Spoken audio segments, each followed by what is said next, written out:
కూటమి ప్రభుత్వం అధికారంలోకి వచ్చిన తర్వాత అభివృద్ధి పరుగులు పెడుతోందని పాణ్యం ఎమ్మెల్యే గౌరి చరితారెడ్డి అన్నారు.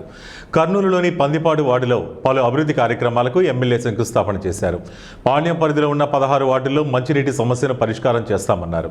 70 లక్షల రూపాయలతో డ్రైనేజీ కాలువల పనులను ఎమ్మెల్యే గౌరి చరితారెడ్డి ప్రారంభించారు. గత ప్రభుత్వంలో రోడ్లను మరమ్మతులు చేయని పరిస్థితి ఉంటే కూటమి ప్రభుత్వం అన్ని విధాల అభివృద్ధి చేస్తోందన్నారు.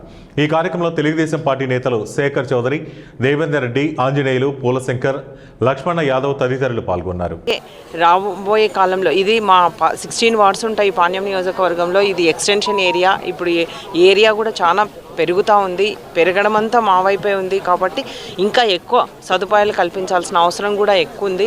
అంతేకాకుండా వెంచర్స్ కూడా చాలామంది కొత్త వెంచర్స్ వేస్తూ ఉన్నారు. అక్కడ కూడా వాళ్ళు కూడా కొద్ది పనులు చేసి కార్పొరేషన్కి అప్పచెప్పడం జరిగింది. వాటిలో కూడా చాలా సమస్యలు ఉన్నాయి కాబట్టి ఒకదాని తర్వాత ఒకటి ప్రతి ఒక్క సమస్యను పరిష్కరించుకుంటూ ముందుకెళ్తూ ఉన్నాం.